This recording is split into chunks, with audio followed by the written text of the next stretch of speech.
Cek. Perkenalkan, nama saya Cornelius Nugroho. Pada video ini saya akan membahas mengenai Very-Hack Throughput Satelit atau VHTS untuk 5G. Video ini saya buat untuk memenuhi tugas besar dari mata kuliah Sistem Komunikasi Satelit. Pertama ada latar belakang. Operator mengklaim bahwa salah satu tantangan utama dalam desain sistem broadband satelit masa depan adalah bagaimana meningkatkan pendapatan satelit sambil memenuhi permintaan lalu lintas yang tidak merata dan dinamis. Lalu ada rumus masalah. Pertama, bagaimana sistem kerja VHTS. Lalu kedua, bagaimana menangani permintaan lalu lintas yang tidak merata. Lalu yang ketiga, mengapa VHTS cocok untuk teknologi 5G. Selanjutnya ada tinjauan teori. Hack throughput satelit atau sistem HTS memberikan peningkatan kapasitas yang signifikan dibandingkan satelit komunikasi konvensional. Lalu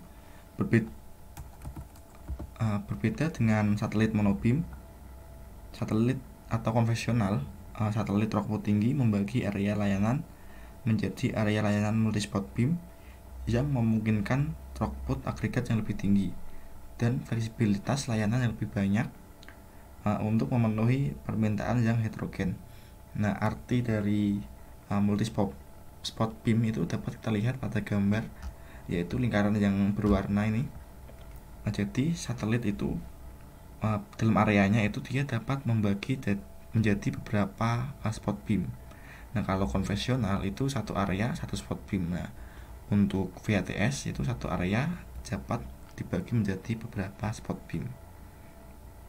Lalu arti dari permintaan heterogen sendiri itu permintaan yang berbeda pada setiap spot beamnya. Misal spot beam yang biru itu permintaan yang untuk daerah yang sibuk atau daerah kota, atau misalnya yang coklat untuk daerah yang pedesaan.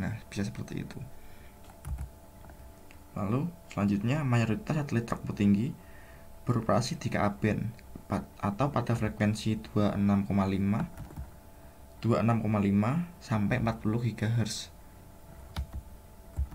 Ini pemilihan frekuensi didorong oleh banyak pertimbangan, di antaranya 1. Cakupan dan ukuran pancaran. 2. Kondisi atmosfer di wilayah yang dilayani.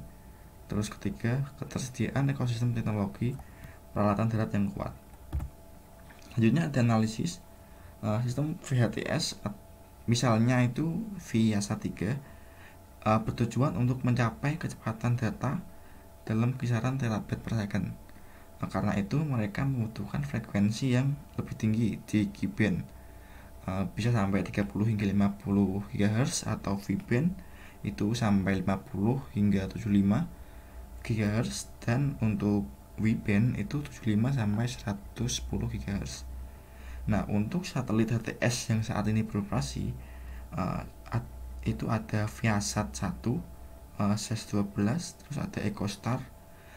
Untuk HTS sendiri menyediakan kapasitas lebih dari 100 GB per second. Bedanya HTS sama VHTS itu bisa dilihat dari throughput dan frekuensi yang digunakan. Untuk HTS itu throughputnya masih berkisar di angka gigabit per second. Untuk VHTS atau Very-Hack Throughput Satelit itu bisa mencapai lebih 1 terabit per second. Untuk frekuensi yang digunakan biasanya VHTS itu menggunakan frekuensi yang lebih tinggi.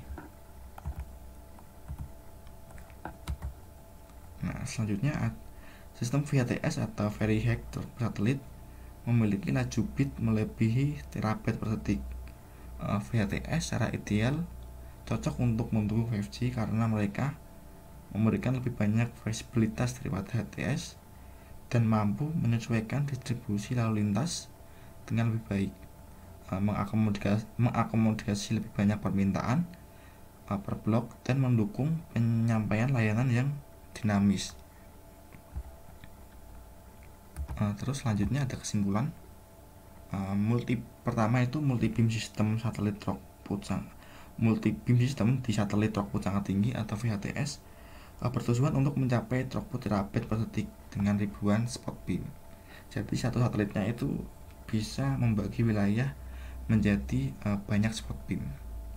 Nah, untuk sistem VHTS memberikan lebih banyak fleksibilitas daripada HTS.